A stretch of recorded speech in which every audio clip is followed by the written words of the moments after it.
Hello everyone, welcome back to my channel. আমি পাপিয়া, তোমরা দেখছো বঙ্কন্যা পাপিয়া ইউটিউব চ্যানেল। তোমাদেরকে আরও একবার ওয়েলকাম জানাই আমার একটা নিউ ব্লগে। তো আজ হচ্ছে আমার বন্ধুর আশীর্বাদ এবং আইবুড়ো ভাত। তো আমি ওর আশীর্বাদের লুকটা ক্রিয়েট করব, মানে ওর আশীর্বাদের ফুল মেকওভার আমি করছি। তো এখন আমি যাচ্ছি ওর বাড়ি ওর ফুল মেকওভার করতে। তো প্লিজ কেউ ভিডিওটা স্কিপ করো না, একদম শেষ পর্যন্ত দেখতে থাকো। So let's start today's video. তো আমি ওর বাড়িতে পৌঁছে যাই 6:45 নাগাদ, আর আমি বসে পড়ি ওর ফার্স্ট লুকটা ক্রিয়েট করতে। আর ওর আইবুড়ো ভাত এবং আশীর্বাদের লুক ছিল এটা। তোমরা আমাকে জানিয়ে বলো যে তোমাদের কেমন লাগলো ওর লুকটা। ও ভীষণভাবেই স্যাটিসফাইড ছিল, আর ওর রিভিউ আমি অলরেডি শেয়ার করে দিয়েছি। আর অবশ্যই ওকে ভিডিও থেকে সামনাসামনি আরও সুন্দর লাগছিল দেখতে। আমি ওর লুকটা কমপ্লিট করে দিই, তারপর আমি চলে আসি বাড়ি, আর আমাকে ড্রপ করতে আসে ওর বোন। তো এখন আমি চলে এসেছি বাড়ি, আর ওর ফুল লুকটা তোমাদের সাথে শেয়ার করলাম। তোমরা আমাকে জানিও যে কেমন লাগলো। আর আমরা আবার এখন রেডি হব, রেডি হয়ে আবার যাবো ওদের বাড়িতে। তো চলো একেবারে রেডি হয়ে দেখা হচ্ছে। তো আমি এখন হয়ে গেছি রেডি, আর ওয়েট করছি বাকি ফ্রেন্ডদের জন্য। তো সবাই চলে আসলে তো আমরা যাব এখন ওর বাড়িতে। এখন বাজে প্রায় 12টা দুপুর। তো চলো দেখি বাকিরা রেডি হলো কিনা। তো আমি আর আমার ফ্রেন্ডরা মিলে স্কুটি করে চলে আসি ওর বাড়িতে। আর সকালে না আসার সময় একদম ভিডিও করতে পারিনি, তো তোমাদেরকে দেখিয়ে দিই। ওর মানে গেটটা না খুব সুন্দর হয়েছে। এই ছিল ওর বিয়ের গেট। আর আমরা চলে আসি এখন ওর বাড়িতে। আর বাড়িতে এসে আমরা প্রচণ্ড করছিলাম, ওকে নিয়ে প্রচুর ইয়ার্কি মারছিলাম, আর প্রচুর সেলফি তুলি, ফটো তুলি, প্রচুর বকবক করছিলাম। ওকে ভীষণ মিষ্টি লাগছিল দেখতে।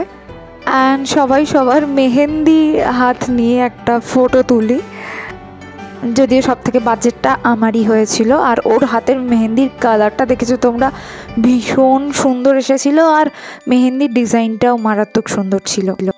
এরপরেই চলে এসেছে আমাদের কাছে কিছু স্ন্যাক্স, মিষ্টি। এটা ছিল ফিশ কাটলেট, যেটা টেস্ট ছিল অ্যামেজিং, আর এটা বানিয়েছিল ওর মা। ওর মা না খুব সুন্দর রান্না বান্না করে, আমরা কলেজ লাইফেও ট্রাই করেছি বেশ কয়েকবার। তারপর আমরা ওকে নিয়ে চলে আসি বেশ কয়েকটা ফটো তুলতে, এবং নিজেরাও অনেক ফটো তুলি। আর ওর সকালেই আশীর্বাদের পর্ব মিটে গিয়েছিল, আর এখন হচ্ছে ওর আইবুড়ো ভাত। আর ফার্স্ট ওর মাসিমণি ওকে বরণ করছেন। আর ওর মা না অনেক কিছু রান্না করেছিল ওর জন্য, প্রায় 16 রকম রান্না। বাড়ির বড়রা এক এক করে ওকে খাইয়ে দেয়, তারপর পালা হয় আমাদের। আমরা শুধুমাত্র ফটো তোলার জন্য না, এমনিও খাওয়াচ্ছিলাম ওকে। তারপর ছিল বাকি ভাই বোনেদের সাথেও ফটো তুলছিল, আর ওকে বিভিন্ন ধরনের পোজ দিতে বলে, আর এখানেও নিজেই হেসেই শেষ। সত্যি কথা বলতে প্রত্যেক মেয়ের কাছে এটা একটা ভালো লাগার দিন হলেও প্রচণ্ড বিরক্ত লাগে, মানে পোজ দিতে দিতে আর সকাল থেকে হাসতে হাসতে মানে একটা টাইম যেন মনে হয় যে আর পারছি না। আর ওরই মানে সেই রকমই একটা সিচুয়েশান ছিল আর কি। যারা এখন ভিডিওটা দেখছো এইরকম মানে সময়টা গেছে, মানে বিয়ের সময়টা গেছে, পার হয়ে গেছে তাদেরকে এইভাবে পোজ দিয়ে দিয়ে, তারা কি আমার সাথে একমত? একটু কমেন্ট করে জানাও তো দেখি। এরপর আগের দিনে ভিডিওতে তোমাদের সাথে যে কেকটা শেয়ার করেছিলাম, সেই কেকটা এখনও কাটছে। এবং আমি বলছিলাম বারবার করে যে আইবুড়ো ভাতের কেক কিন্তু আগে তাকেই খাওয়াতে হয় যার এখনও পর্যন্ত বিয়ে হয়নি। মানে আইবুড়ো ভাতের কেক ফার্স্ট তাদেরকে খাওয়ালে তাদের তাড়াতাড়ি মানে ডেটটা চলে আসে আর কি, এরকমই বলে সবাই। অ্যান্ড আইবুড়ো ভাতের খাবারও নাকি তাদের সাথে শেয়ার করলে তাদের বিয়ের ডেট খুব তাড়াতাড়ি চলে আসে। তো আমাদের প্রত্যেকের সাথেই খাবারগুলো শেয়ার করছিল, অ্যান্ড নিজেও খাচ্ছিল। এত রকম খাবার আমার মনে হয় না ও একা শেষ করতে পারবে বলে, মানে একটু একটু করে খেলেও ও শেষ করতে পারবে না।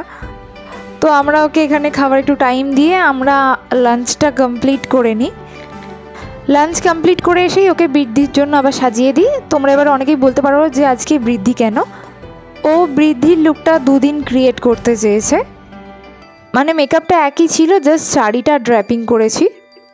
এরপর ও যাবে ফটোশ্যুট করতে। তো চলো আজকে আমরা ভিডিওটা এখানেই এন্ড করছি। তোমরা আমাকে জানিও আজকের ভিডিওটা তোমাদের কেমন লাগলো। ভালো হলে প্লিজ একটু লাইক কমেন্ট করে দিও। টাটা।